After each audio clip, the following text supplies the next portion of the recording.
Pessoal, então tá bom. Então vamos estudar um pouquinho, né? Nós estávamos falando sobre o Tânia, estudando o Tânia, vamos continuar então um pouquinho do Tânia, tudo bem?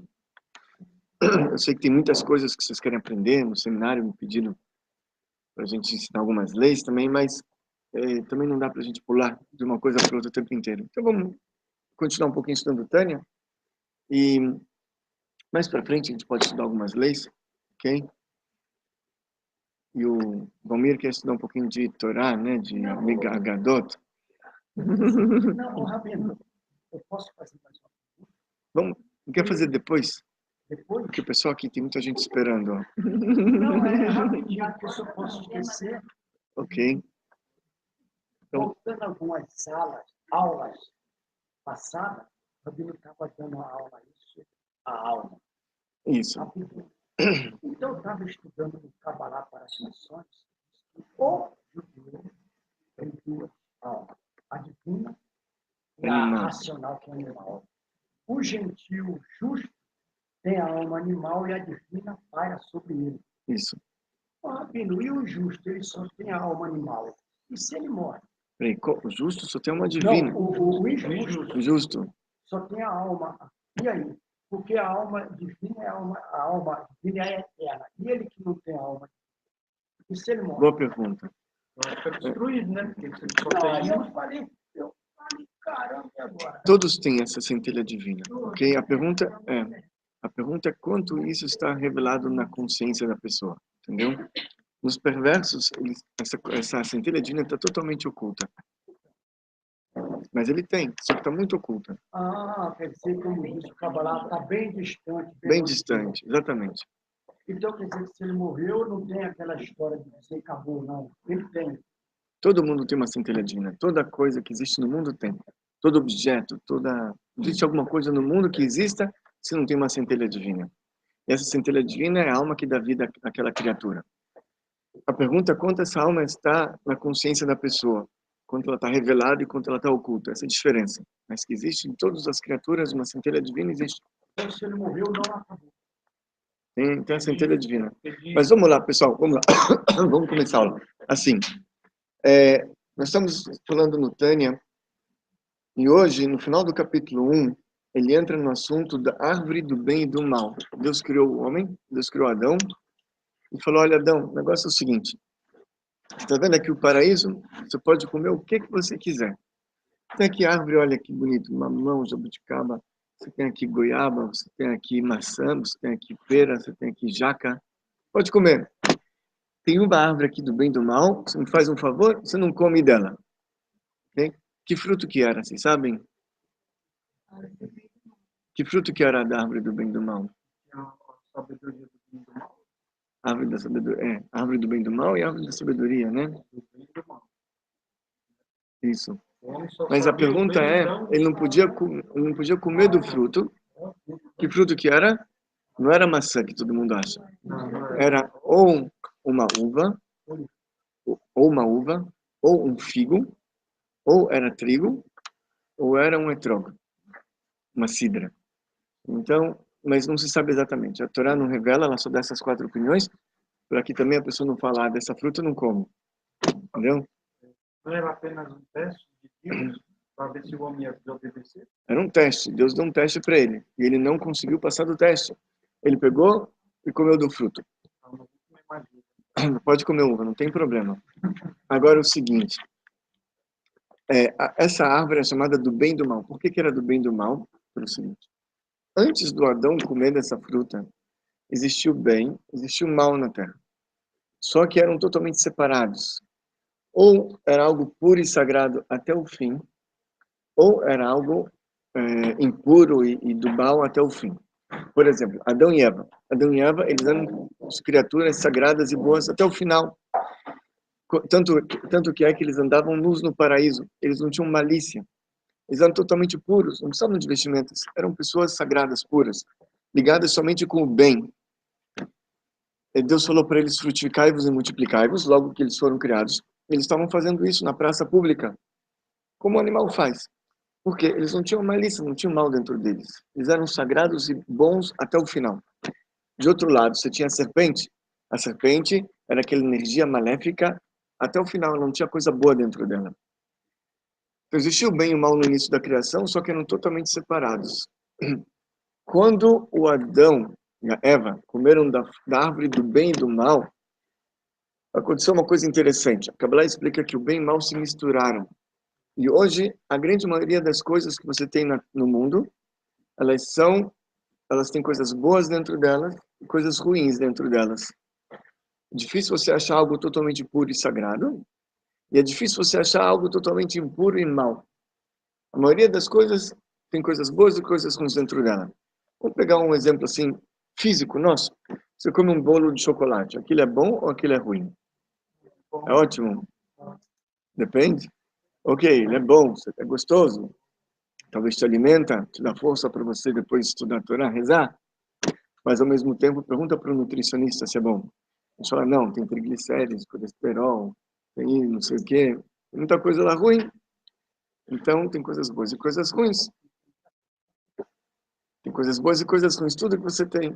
É difícil você achar alguma coisa totalmente sagrada e totalmente impura. Um ser humano, ele tem coisas boas que ele faz. E tem coisas ruins, ele tem a alma divina, alma animal. Tem as duas, né? Ele está misturado. Então, a Kabbalah ensina que existem 3 tipos de energias no mundo. Você tem energias sagradas, chamada de Kedushá em hebraico, ou santidade. Essas energias são totalmente puras e sagradas. Por exemplo, o que é uma coisa que tem uma energia sagrada? Uma Torá, um livro, por exemplo, desse aqui, um livro sagrado. Se cai no chão, você tem que beijar, em nome de Deus. Se ele ficou ruim, um livro sagrado, você não pode jogar no lixo e descartar ele. Você tem que enterrar no cemitério, uma santidade. Então, existem coisas, uma santidade específica. Você pega, por exemplo, o Rebbe de Lubavitch. É um homem que ele não está ligado com nada de ruim, não tem coisa ruim. Um homem totalmente sagrado. Depois você tem coisas que são totalmente impuras. O que são coisas impuras? Todos aqueles alimentos que não são kasher, por exemplo, a energia deles é proveniente de uma energia impura. A impureza é difícil da gente definir, porque é algo espiritual. E seria uma energia negativa, uma sujeira espiritual, digamos assim. A verdade, a definição correta de impureza é a ausência de santidade. Quando a santidade vai embora, não se encontra lá, ela se encontra em impurezas, energias negativas. Oi, Ivan. Falar, mas essa cobra seria uma nação. Tá bom, vamos falar. Vamos Era falar. isso que eu queria perguntar também. Então vamos falar da cobra. Como assim? Da serpente, tá bom. Vamos falar da serpente. Vamos só fechar esse assunto aqui. Então, assim, não tem problema. Você pega, então, por exemplo, um porco. Porco, a energia dele, a alma dele, é uma alma impura. Então, por isso que é proibido para os judeus consumirem. Ok? Um Benô também que não quer comer porco. Então, Midrash fala, Haggadah, que futuramente, na era messiânica, Deus vai anunciar a todo aquele que nunca comeu porco, venha receber sua recompensa. E que já comeu? Bom, existe a Teshuvá também, existe o arrependimento, né? Deus dá Teshuvá é Eu não como mais.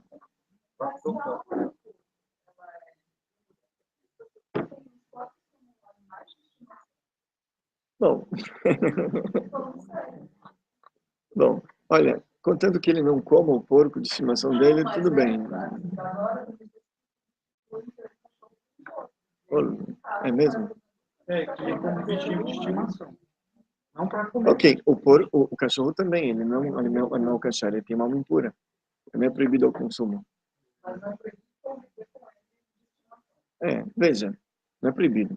Teoricamente, também não existe uma proibição de você cuidar de um porco em casa. Não pode comer o porco, né?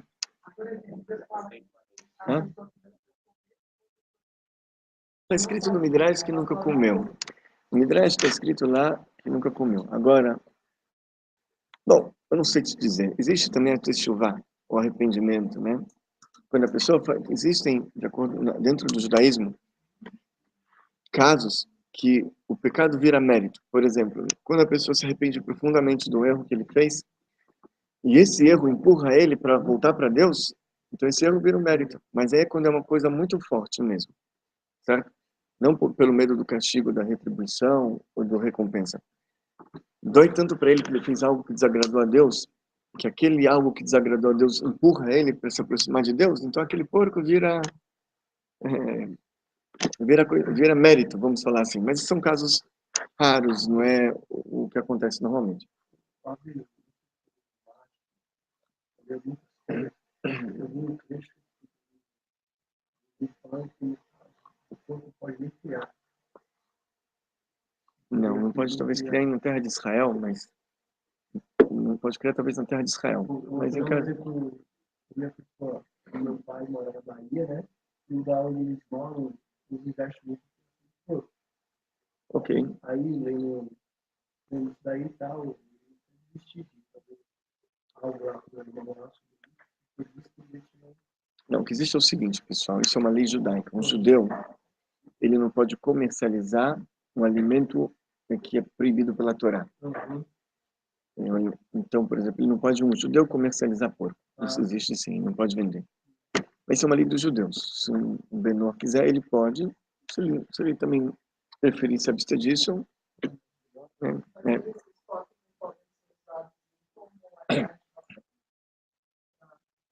Pode.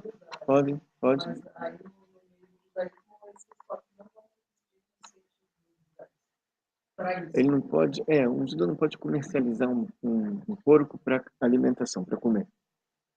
Ele pode vender um porco para tração, porque isso não é um pecado.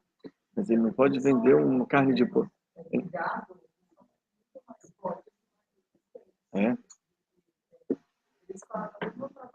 Do gado. Então, mas um judeu pode comercializar um porco para animal de tração. Ele não pode vender um bacon, um salaminho, isso não pode de uma maneira fixa, seja o sustento dele. Enfim, mas se ele recebeu uma herança, ele pode vender. Por exemplo, recebeu 50 quilos de bacon de herança, ele pode vender. Esporadicamente.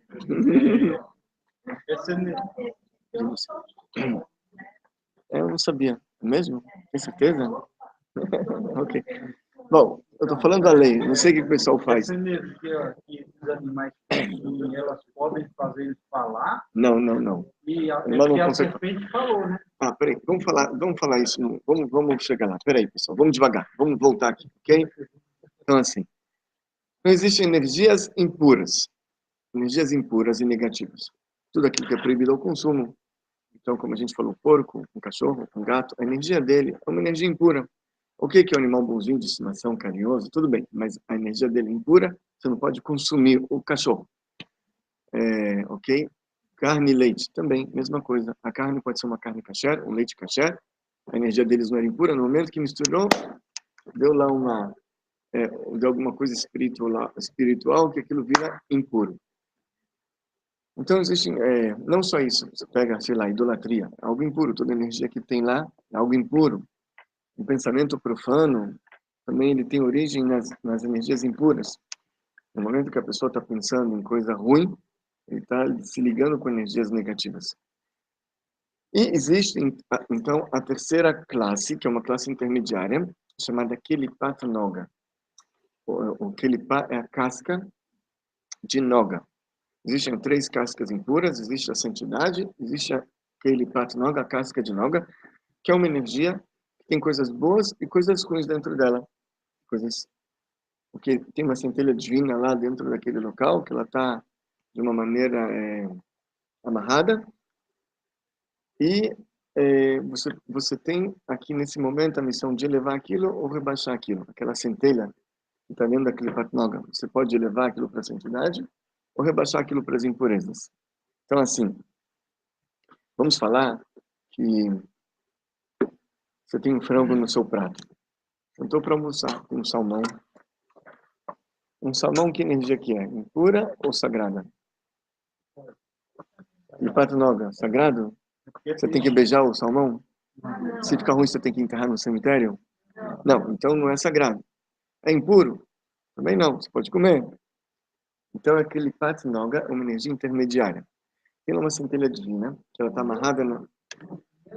neutro. Eu não gosto de usar muito de neutro, por quê? Porque neutro não é nenhum nem outro. E aqui tem os dois lá dentro. Tem tanto a centelha divina, tem tanto também uma energia negativa que amarra essa centelha. E a nossa missão é elevar a centelha divina que tem naquele alimento para a santidade. Ok? Como é que você faz isso? Então, assim, no momento que o frango está no teu prato, ele é neutro. Ele é noga, ele prato noga. No momento que você come aquilo com prazer, que está gostoso, tá gula, você pega aquela centelha divina que está ali dentro e rebaixa ela para as energias negativas. Você pega uma coisa sagrada e joga nas energias negativas. Você dá força para as energias negativas. No momento, porém, você come aquilo porque você precisa ter força para continuar servindo a Deus, fazer coisas boas, trabalhar, com o dinheiro, com o teu trabalho, fazer coisas boas também, sustentar a família. Enfim.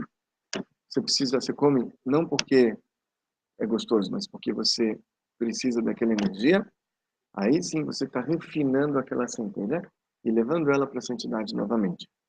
Você está acrescentando luz no mundo, você está acrescentando coisas sagradas no mundo. Ok?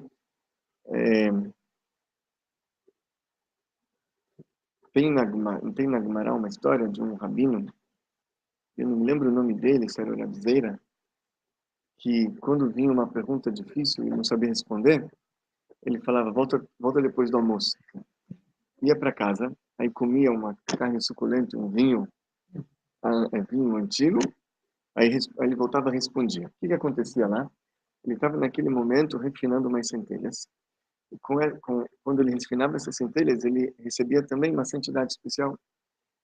E aí, aquela luz que ele recebia ajudava ele a entender melhor o estudo da Torá, aí ele conseguia dar a resposta.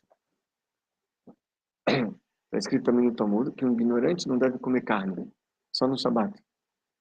Por que o ignorante não deve comer carne? Sim, está escrito. Porque normalmente ele come por prazer, pela gula, não porque ele quer receber a energia, ou refinar a centelha, ou ter força para servir a Deus. Ele come porque está gostoso o negócio, não é? Então, assim falou todo mundo, melhor ele não comer carne, que ele vai pegar a energia e vai rebaixar. É. Ok, então, existem os vegetarianos, não é isso? Os vegetarianos, qual é o argumento deles? Eles falam que direito você tem de pegar um frango, de pegar um boi, matar o coitadinho do bicho, só porque você quer comer um churrasquinho gostoso. Uma picanha, um filé, assim, um bife à parmegiana, que não é kasher, mas, né? Ou você quer comer, sei lá, um churrasquinho. Que direito você tem de matar o animal, o boi, o frango, para fazer a festa? Coitadinho do animal. Né? Imagina se você fosse o animal, se você fosse a mãe do animal. Eles argumentam isso. Então, eles argumentam isso. Então, eles não comem por quê? Porque para não matar animal para comer. Bom, aqui é o seguinte, pessoal. Eles teriam razão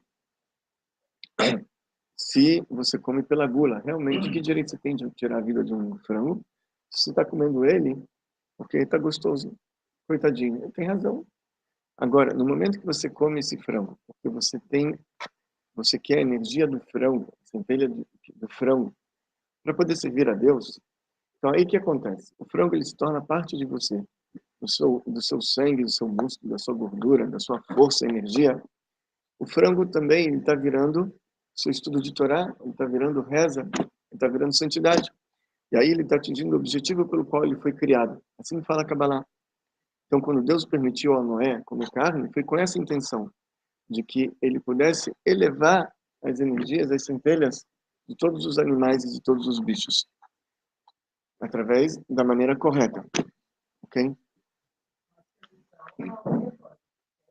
Assim, no momento que você tem uma centelha, você pode refinar. Se você não refina, também é um erro, né?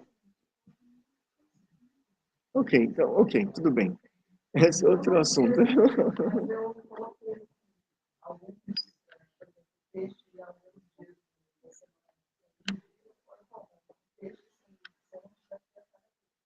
Se você não tiver? Ah, ok. Só o filé.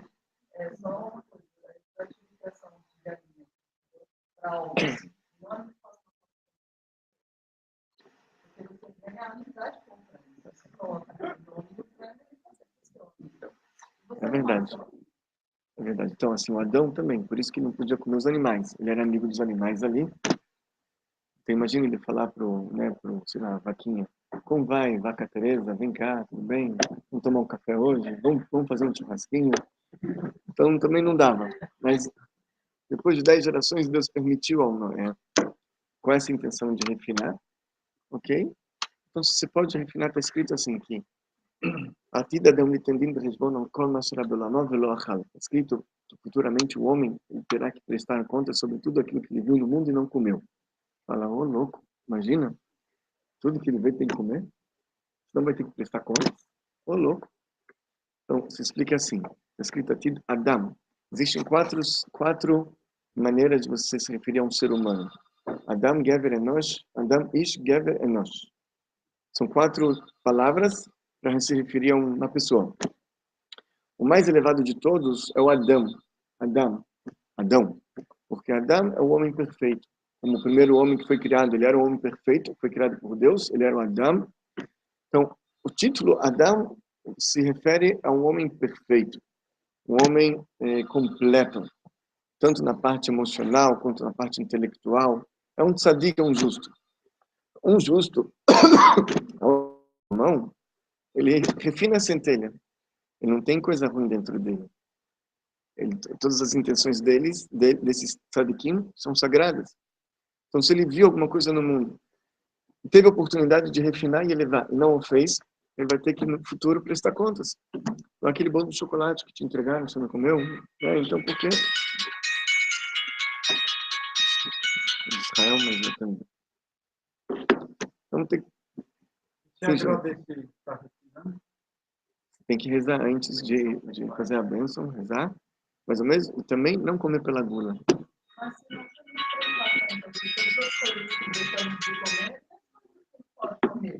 Não, coisa que não pode comer, não. Coisas. Então, essas coisas, elas têm uma energia impura que a gente não tem força para refinar. Elas não estão amarradas somente com as energias negativas. Aquilo que está amarrado, você solta. Elas são totalmente... não dá para você tirar essa energia comendo elas. Oi? Cogumelo? Cogumelo é kasher. Cogumelo é kasher. Inseto. Tem pessoas que comem inseto. Inseto não é um bicho kasher. É uma energia impura. Tem impura também? Energia impura, tem inseto. Como é que ela vai gata, né? Também na China impura. mesmo comem gafanhoto. O quê? Assim, é que não é uma energia pura, neutra. Jonathan, você queria perguntar?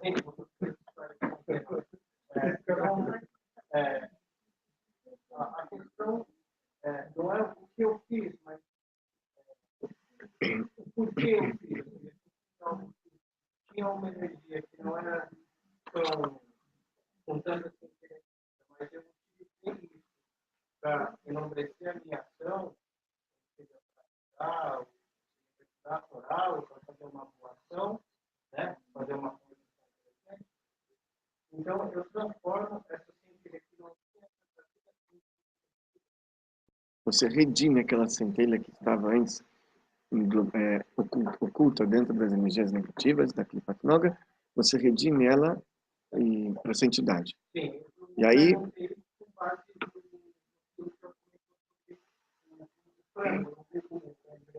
vegetariano, quando ele é obrigado a comer carne, estou comendo carne para fazer uma boa ação. Então, o fato de eu ter matado esse animal é uma boa ação. Uhum, sim. Agora tem que ser também... Sim. Depende de como matou. Alimentos não kasher, não. Você pode... O judeu não pode comer. A energia é muito impura. Em Benor, ele querendo optar também, pode também optar por isso, né? Então, assim, vamos lá, vamos voltar. Então, a gente está aqui refinando as centelhas ou rebaixando as centelhas. Quando a gente refina uma centelha, então aí a gente recebe energia dessa centelha. Uma pessoa, por exemplo, sagrada, vamos falar um pouquinho dos tzadikim. Ela nunca absorveu dentro dela uma energia negativa. Quando uma pessoa come uma carne, mesmo kasher, por exemplo, no nosso seminário, tinha carne aí, tinha estrogonofe, né? O que tinha? Tinha, no domingo teve lá carne ao molho madeira, tinha batatinha assada, estava bom, né? Então, quando a gente comeu aquela carne, era kasher. Mas a gente come pela gula, tá gostoso. O que acontece? A gente absorve uma energia negativa na nossa alma e no nosso corpo também. Essa energia, depois que a gente usa ela para estudar a Torá, a gente voltou para as palestras, elas voltam para o lado da santidade, elas não ficam lá para sempre. Mas quando a pessoa come uma coisa que não é kasher, ela passa na frente do McDonald's, ela quer comer um Big Mac. Como é que é o Big Mac? 2 hambúrgueres, alface, queijo de molho especial, cebola picles, um pouco de gergelim. Ela... ou ela passa na frente do Bob's ou do Burger King, enfim. E aí ela come lá um Big Mac. Então, essa energia é uma energia negativa. Carne na caixinha, tem queijo, então. Aquilo vira depois parte do corpo dele, do sangue dele. Fica. Uhum.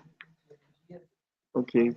Bom, de uma maneira ou outra, aquela energia que não era da parte sagrada das 3 cascas impuras, vira parte da pessoa. Vira sangue, vira músculo, vira gordura, vira ele. Muito bem. Quando a pessoa falece, depois viveu até os 120 anos, faleceu, a alma, eles conseguem limpar ela de todas essas energias que ela absorveu do mundo. Ela tem os procedimentos lá em cima que limpam ela todinha. E o mal dela dissipa, acaba. Mas e o corpo? Como é que faz para limpar o mal do corpo? Virou parte dele.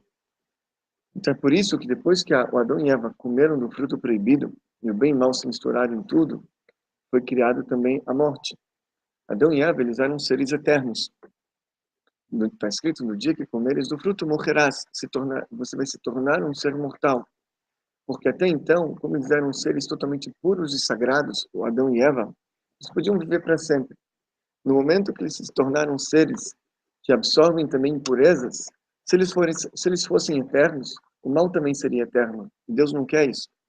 Então, por isso que no momento que eles comeram do fruto do bem e do mal, teve que ter, foi inicializado, foi instituída a morte.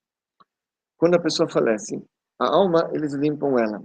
O corpo, se absorveu coisas impuras durante a vida, comeu uma coisa que não era pura, sei lá, fez um pecado. Não só em comida, a gente fala muito de comida, mas você agiu mal, você falou lachonará, maledicência, você falou fofoca, você brigou, você teve raiva, teve ódio, teve ciúmes, todas essas coisas, você vai absorvendo, entendeu? Essas coisas. E depois do falecimento, o corpo ele também se desmancha, porque aí o mal também vai embora. O mal não é eterno. Então, por isso que foi criado essa morte, instituído. Agora, um tzadik, que nunca fez nada de ruim, que durante a vida inteira o corpo dele sempre foi sagrado, ele não precisa falecer. O corpo dele não desmancha, continua para sempre. Eu tenho um amigo que o avô dele participou de uma operação na Rússia em 1930. O quinto Rebbe de Chabad, o Rebbe Rashab, faleceu em 1920. Enterraram ele na cidade de Rostov. E 10 anos depois do falecimento, o governo estava programando para fazer uma estrada de ferro. E essa estrada de ferro ia passar em cima do cemitério onde estava enterrado o Rebbe. Eles não sabiam se ia passar em cima do túmulo ou não, ou se os comunistas iam deixar túmulo ou iam deixar túmulo nenhum. Então eles tinham que tirar o Rebbe de lá, exumar o corpo e colocar em outro lugar. Então eles fizeram isso. Se juntaram 5 pessoas, 4 rabinos e um médico, também judeu, religioso. E eles jejuaram aquele dia, a noite inteira, e eles fizeram algumas rezas especiais, foram da mikveh. Quando era 3 da manhã, no meio da noite, quando não tinha ninguém na rua, os 5 foram até o cemitério e estavam fazendo isso de uma maneira não oficial. Então os 5 foram até o cemitério, começaram a cavar onde estava o túmulo do quinto Rebbe de Chabad. O Rebbe já estava enterrado lá há 10 anos. Quando eles conseguiram chegar no corpo, eles abriram lá. Quando chegaram no corpo, eles olharam, estava inteiro, estava intacto 10 anos depois. Aí um deles lá,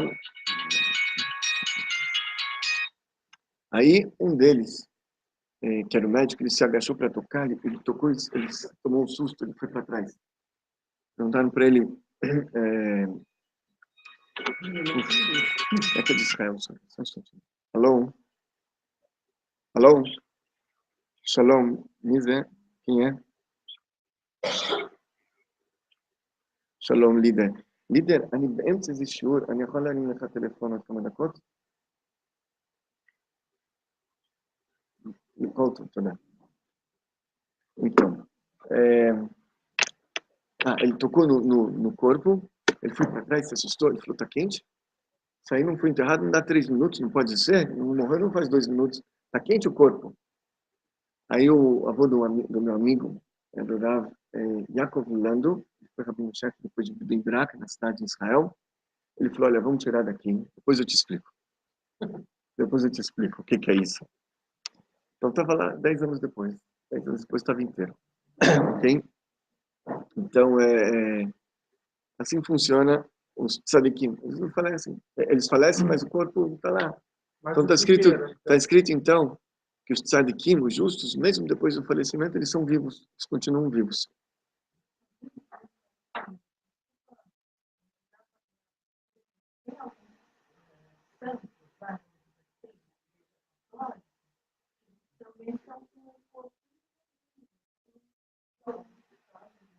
Não é modificado. Tem está inteiro. Você vê na internet, é inteiro. Tem uma planta. Bom, a Renata está falando que foi mumificado, né? Tem alguns estudos que a gente fez na universidade. Foi mumificado, foram tirados os órgãos internos, todas as partes todas que nesse deterioro, está mumificado. Inclusive, uma coisa dizem, né, que alguns alunos do Colégio Católico que vão lá ajudar não sei, na catedral, eles vão comprar com a boca aberta no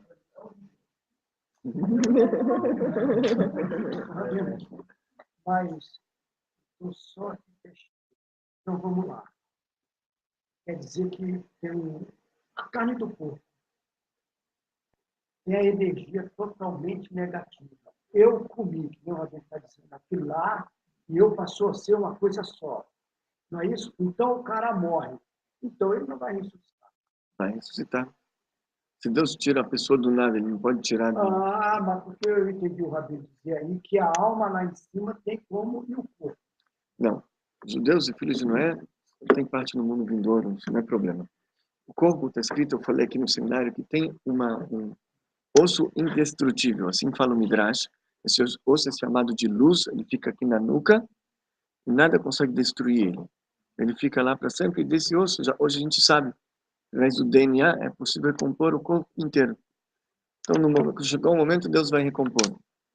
Tem, por exemplo, o Rav Yehuda Nassi, o Rabino Broner, no seminário, comentou um pouquinho sobre ele.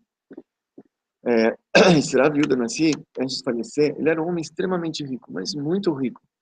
Ele era amigo do César de Roma, eles eram tão ricos quantos. E esse Rav Yehuda Nassi, antes de falecer, ele levantou os dedos para o céu e falou, Deus, é sabido, o senhor sabe que eu não aproveitei nada desse mundo, nem nas pontas dos dedos, não aproveitei nada desse mundo. Quer dizer, ele estava nesse mundo, vivia no mundo material, só que ele era um homem espiritual, ele podia comer, sei lá, uma carne gostosa, ou areia, ou prego, era o mesmo gosto. Ele só via a parte espiritual dele, do que para absorver. Então, ele quando faleceu, teve uma história interessante. Ele faleceu, enterraram ele. Chega Shabbat. Shabbat, a esposa dele, a viúva, está em casa com os filhos. De repente, alguém bate na porta. Aí um filho pergunta quem é. Aí vem uma voz assim, sou eu. Aí um filho olha para o outro e falou, você escutou o que eu escutei? O outro falou, é a voz do papai? Falou, mas não pode ser, a gente enterrou ele na quarta. Aí perguntaram já com medo, não, mas eu quem? E aí vem de novo a voz do pai deles, não vai abrir ou não? Aí abre a porta, está lá o pai. Ela era viúda, veio com roupa bonita de Shabbat, com uma capota de seda. Entrou, começou a cantar lá, Shalom Aleichem, Malachei Asharet. Fez o Kiddush, comeu a halá, foi embora. Os caras olhando assim, que isso? Tá bom, passa de novo semana que vem, eles estão lá, de novo reunidos. Daqui a pouco, alguém bate na porta. Um olha para o outro e fala, ai, de novo não. Ele veio por 30 anos. 30 anos ele voltou para casa para fazer Shabbat com a família. Então, Tzadikim está escrito que eles não falecem, eles continuam inteiros lá. Mais especificamente, tem 11 no Midrash que não falecem, tem 11. O Midrash fala de 11. O Midrash fala Rabi Yehuda Nassi, Enoque, você tem o rei Davi, você tem Sera, filha de Asher, Elial, você tem Eliezer, o escravo do Abraham, você tem o Mashiach, o Messias, que não falece, você tem 11. Yaakov, também está escrito que não faleceu. A gente não sabe, não. A gente não consegue entender exatamente o que isso significa. Tá? Está escrito que ele foi... Bem, Moisés... Está escrito que Moisés, no meio do Mishamesh, Aflalá no meio do Mishamesh. Moisés continuou servindo a Deus como era antes. Só que ao mesmo tempo está escrito que Deus enterrou ele. Está escrito também que Jacó foi enterrado, mas sobre Jacó está escrito explicitamente que ele não morreu. Sobre Moisés, não. Não, só quando precisa, eles não vêm aqui assim, todo dia. Só quando precisa. Por exemplo, olhar o navio, o profeta Elias, está escrito que ele subiu com o corpo para cima. Ele espiritualizou o corpo dele se tornou igual ao corpo de um anjo. Ele colocou, nos livros de Kabbalah e Hassidut está escrito que o corpo dele se encontra no mundo de Yetzirah. Ele provavelmente está no mundo de Atzilut, a alma dele. E ele vem fazer missões aqui embaixo, às vezes em alma somente, e a gente não percebe, não vê. E às vezes ele vem fazer missão aqui embaixo no corpo dele mesmo, no corpo. Só que assim, materializa o corpo e vem. Nem sempre a gente sabe discernir que é ele. Ele pode estar aqui e a gente não sabe que é ele. E tem gente que sabe identificar assim, a gente sabe que...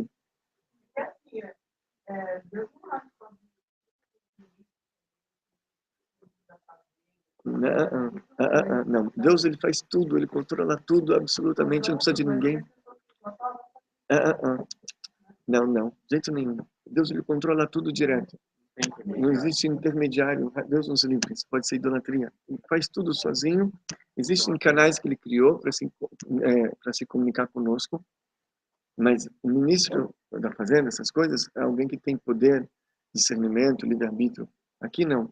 Deus faz tudo sozinho, ele controla tudo. Os anjos são canais, eles não têm esse livre-arbítrio de não fazer o que Deus mandou. Deus ordena. Até o anjo do mal também. O anjo do mal, ele obedece a Hashem. Então não tem que levantar o diabo, é um canal, né? O poder do diabo. É errado.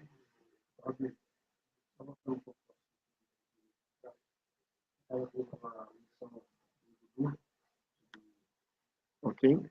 Tânia?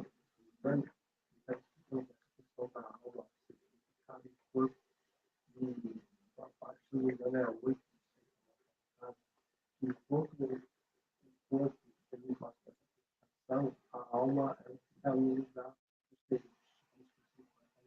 mas ele está uma presa ali. Mais rápido do corpo. Não existe um processo que a alma devagarzinho, lentamente vai se desligando do corpo e tudo, não é de uma vez só. 7 dias, 30 dias, 1 ano. Existe um processo, sim.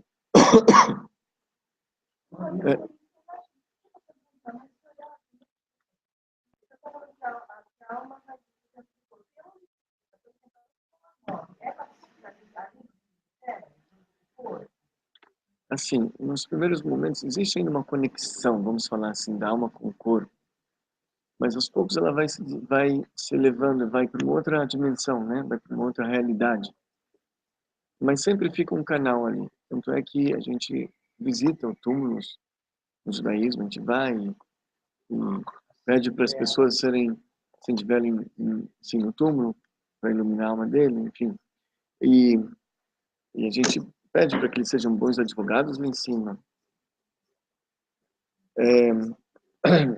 Vou contar uma história, já que a gente falou do profeta Elias, Eliyahu Navi, vou contar uma história para vocês para a gente finalizar a aula hoje.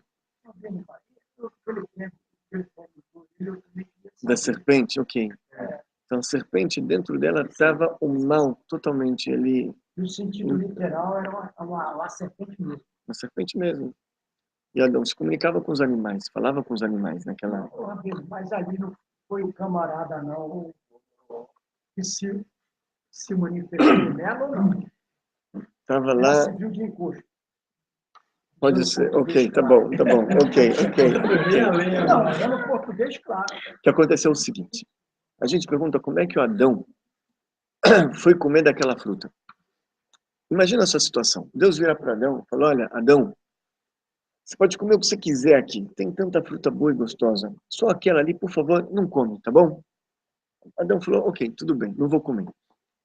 Só que assim, aquela ordem que Deus deu era por 3 horas, porque Deus ordenou ele às 3 da tarde.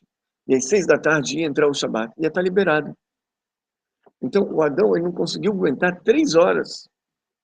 E não só isso, ele tinha tanta opção de fruta para provar, para ver o gosto, para conhecer. Ele só começar a provar o resto, até chegar naquela árvore, já passou mais de 3 horas.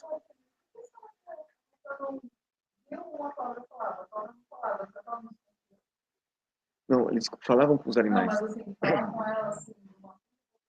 Peraí, vamos lá, peraí. Assim, vamos devagar, senão a gente não consegue responder. Peraí, como é que ele conseguiu comer, sendo que o Adão era um tzadik, era um justo, ele foi criado com a... Deus criou ele, Deus propriamente dito criou ele, então ele era um homem iluminado, está escrito que ele iluminava, irradiava energia, o Adão. Homem sagrado, qualquer pessoa que Deus venha para ele e fala, olha, não faça isso, quer conversar com Deus direto? Acho que ninguém ia fazer. Mais ainda, era só uma coisa que Deus pediu, não é 613 preceitos. Uma coisinha. Olha só, Deus te criou, Deus te deu tudo, fez você, te trouxe a existência, te dá um lugar maravilhoso, precisa experimentar tantas frutas. 3 horas, Deus te pede, 3 horas, Adão, faz um favor, não come. Você comeria? Ainda mais sabendo, talvez ele não sabia, mas o fato dele ter comido trouxe o mal para o mundo. Trouxe tudo que é desgraça que a gente tem até hoje em dia. Tanto sofrimento, tanta coisa ruim. Estava na programação, ok. Mas também teve o livre-arbítrio. Mas aqui a pergunta é como é que ele, sendo um justo, um homem elevado, teve um pedido diretamente de Deus. Era um pedido fácil, pessoal. Não era que ele tinha que jejuar 72 horas. Não era que ele tinha que, sei lá, pular do quinto andar. Não, 3 horas não come, espera 3 horas. Ele não conseguiu esperar. Foi e comeu. O que deu nele de comer? Foi a birra da mulher, não? A mulher influenciou, mas por que ele caiu nessa? Por que ele caiu nessa? Então, o Rebbe ele fala o seguinte, quando tem coisas muito sagradas, as energias negativas, as impurezas, o Satã, a alma animal, tudo a mesma família lá, eles não querem deixar você fazer algo sagrado. Aqui nesse caso, o Satã, vamos falar assim, sabia de que se o Adão não come daquela fruta, então o Satã vai se aposentar para toda a eternidade. Nunca mais vai poder fazer o mal, nunca mais vai fazer coisa ruim, porque eles vão ficar no paraíso para toda a eternidade e não ia ter o mal. Então, o Satã colocou toda a força que tinha, toda a pressão em cima do Adão para que ele comesse aquilo. E foi uma pressão tão forte que ele não conseguiu, ele acabou comendo. Daqui a gente aprende uma lição também. E quando tem coisas muito difíceis e muito sagradas, são coisas muito difíceis. Quando tem coisas muito sagradas, são coisas muito difíceis também. Não é fácil. Tem muito obstáculo, muito empecilho, não é uma coisa fácil. Então, quando você tem empecilho, obstáculo, vai em frente. Sinal que isso é importante. Então, já está falando a comida que a gente deve comer para não entrar em tentação de fazer coisas também. Porque é uma energia. Tudo que é energia também você come qualquer comida que não seja sagrada, qualquer coisa que seja pura, também você vai fazer coisas erradas, vai fazer coisas que não pode. Vai chegar no mercado, vai comer a comida. Tem outras comidas também, por exemplo, que nem legumes, né? As coisas que vem tudo do corpo, né? Veja, o menor pode comer, não é proibido. Menor não é proibido.